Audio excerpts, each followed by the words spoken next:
Hello to everyone. देखिए, अभी जो ये वीडियो बनाया जा रहा है, सबसे पहले ये वीडियो सबके लिए नहीं है, विशेष तौर पर ये बीसीए जो फर्स्ट सेमेस्टर के अंदर थे या बीसीए फर्स्ट ईयर जो ओल्ड सिस्टम में पढ़ रहे थे और जिन स्टूडेंट के बैक थी, दैट मींस वो मैथ्स में क्लियर नहीं कर पाए थे किसी भी वजह से, तो उसके लिए अब उनको बैक एग्जाम तो देना है। मेन एग्जाम हो चुका है थर्ड सेमेस्टर में जो भी पढ़ रहे हैं, तो उनके लिए है जिनको मिनिमम प्रिपरेशन के अंदर आप अपना एग्जाम आराम से क्लियर कर सके।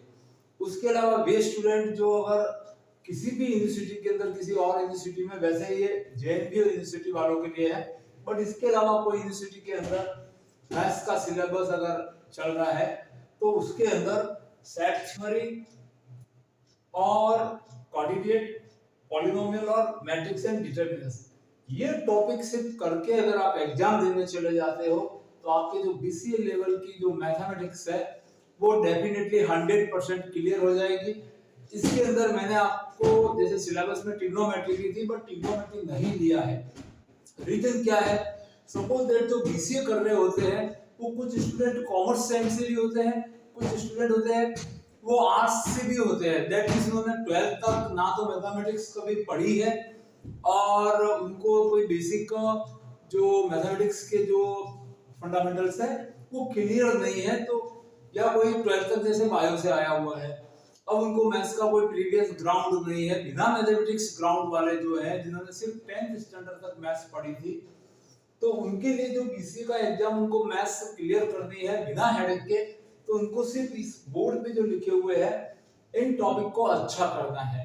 अब इन टॉपिक पे ऊपर आपको अगर क्वेश्चन जो है हमारे चैनल पर आपको रेगुलर प्रत्येक प्रॉब्लम के ऊपर आपको वीडियो कंटिन्यूअसली मिलते रहेंगे, जो जस्ट आपको मिलने ही वाले हैं। ये समझ लीजिए कि 2-3 दिनों के अंदर ये पूरा कंटेंट्स है वो आपको हमारे चैनल पर मिल जाएगा, जिससे आप आराम से सीख सकते हैं।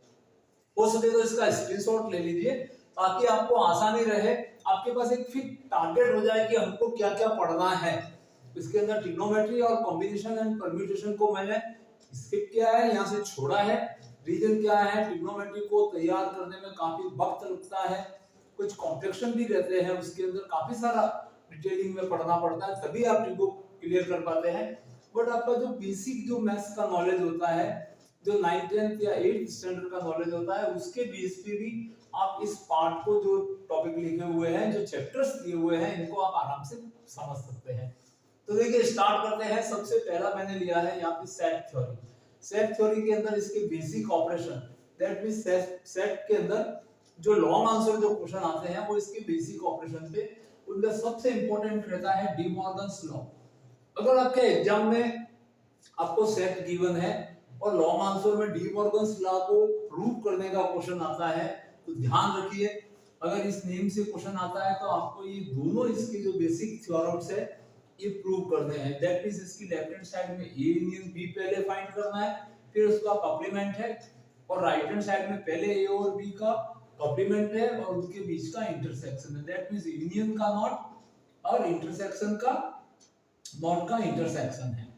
फिर इसका सेकंड पार्ट होता है इंटरसेक्शन का नॉट, तो नॉट का यूनियन। तो इस तरह से आप ये दोनों पार्ट प्रूव करते हो तो ये दोनों मिलके आपके डी मॉर्गन्स लॉ बनता है।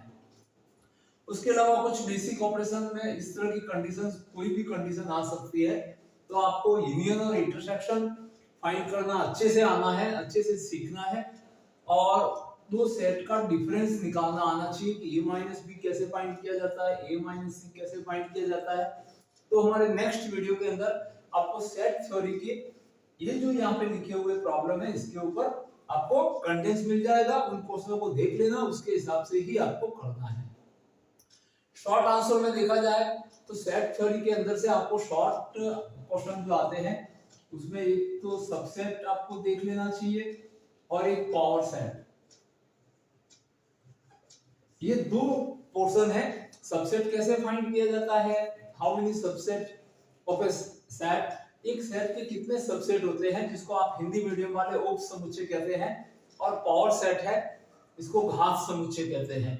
तो डी मॉर्गन्स लॉ, उसके बाद यूनियन, इंटरसेक्शन, जिसको आप हिंदी मीडियम वाले सर्वनिष्ठ कहा जाता है। तो ये ध्यान रखना है कि जो मुख्य क्रियाएं होती है सेट थ्योरी की, उनके ऊपर आपको थोड़ा सा फोकस होना है, और हो सके तो 2-3 क्वेश्चन अच्छे से प्रीवियस ईयर के जो पेपर है उसमें से करके जाना है। अब आते हैं इसी यूनिट के अंदर आपके रिलेशन में से और कुछ नहीं पड़ता है, इसके बारे में भी आपको हमारे चैनल पर आपको कंटेंट्स मिल जाएगा, जिसमें इक्विवेलेंस रिलेशन आपको प्रूव करने में एक क्वेश्चन लॉन्ग आंसर में आ सकता है, और इक्विवेलेंस प्रूव करने के लिए आपको रिफ्लेक्सिव टेस्ट आनी चाहिए, सिमेट्रिक फंक्शन और ट्रांजिटिव, ये तीन इनकी डेफिनेशन भी लर्न करनी है। और इसको किस तरह से टेस्ट किया जाता है बहुत सिंपल है, जो कि आपको यहाँ पे एक क्वेश्चन में कराऊंगा तब आपको समझ में आ जाता है कि आपको करना क्या है।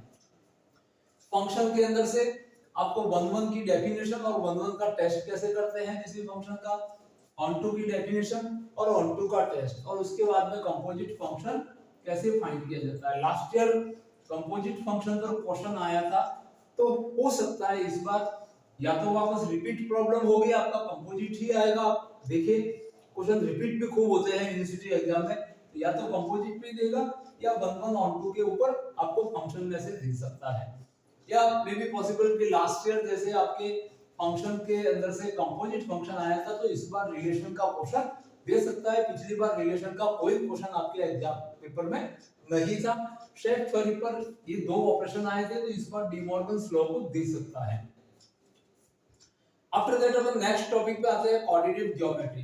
कोऑर्डिनेट के अंदर आपको वेरी सिंपल, आपने 9-10 में पढ़ा होगा डिस्टेंस फार्मूला, जिसको दूरी सूत्र कहा जाता है, सेक्शन फार्मूला, विभाजन सूत्र है, मिड पॉइंट फार्मूला है। इसके अंदर डिस्टेंस फार्मूले के यूजेस लिखा हुआ है। यूजेस दैट मींस आपको दो पॉइंट के बीच की डिस्टेंस निकालनी आनी चाहिए सही से, उससे कोलिनियरिटी प्रूव कर सकते हैं। और उसके बाद में आप इक्विलैटरल ट्रायंगल, मतलब किसी ट्रायंगल की 3 साइडें दी हुई है, तीनों वर्टेक्स के, जिसको शीर्ष बिंदु कहा जाता है, उनके कोऑर्डिनेट दिए हुए हैं, तो उससे आप डिस्टेंस निकाल के ये पता कर सकते हैं कि ये इक्विलैटरल ट्रायंगल है, आइसोस्केल है। दैट मींस आप हिंदी मीडियम से हो तो जिसको समबाहु समद्विबाहु त्रिभुज कहा जाता है या समकोण त्रिभुज कहा जाता है, राइट एंगल ट्रायंगल। फिर विभाजन सूत्र से आपका mn फार्मूला भी कहते हैं आप इसके अंदर, जिसको किसी रेशियो में फाइंड अपने डिवाइड करने वाले पॉइंट के कोऑर्डिनेट निकाले जाते हैं। और इक्वेशन ऑफ लाइन, एक स्ट्रेट लाइन की इक्वेशन, ये दो कंडीशन मुझे इंपॉर्टेंट लग रही है, स्लोप फॉर्म और इंटरसेप्ट फॉर्म में चेंज करना या इक्वेशन फाइंड करना। तो इन दो फॉर्म के ऊपर आपको कुछ क्वेश्चन में आपको करा दूंगा। उसके बाद में कॉन्करेंसी ऑफ लाइन, अगर 3 लाइन और कॉन्करेंट लाइन, दैट मींस तीनों एक ही पॉइंट पे मिलती है, तो इनका इंटरसेक्टिंग पॉइंट सेम पॉइंट होता है, जो दो के सॉल्यूशन को तीसरी लाइन के जो इक्वेशन है वो भी सेटिस्फाई करती है।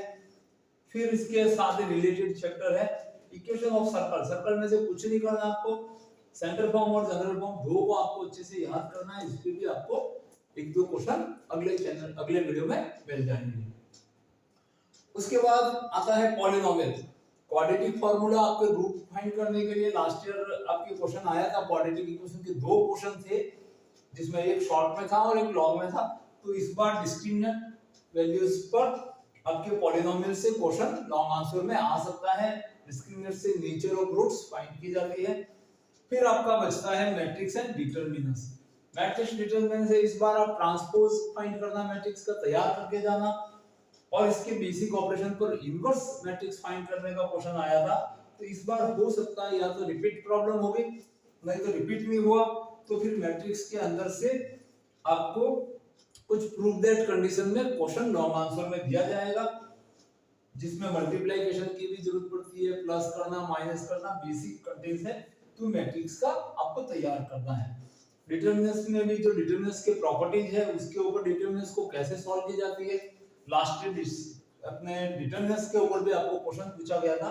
इस बार दो वेक्टर मैट्रिक्स पूछी जा सकती है, या दो इक्वेशन या तीन लीनियर इक्वेशन को मैट्रिक्स मेथड से सॉल्व करना आपके आ सकता है। तो ओवरऑल मेरे कहने का अर्थ ये है, आपको सिर्फ इस पे ही फोकस होना है।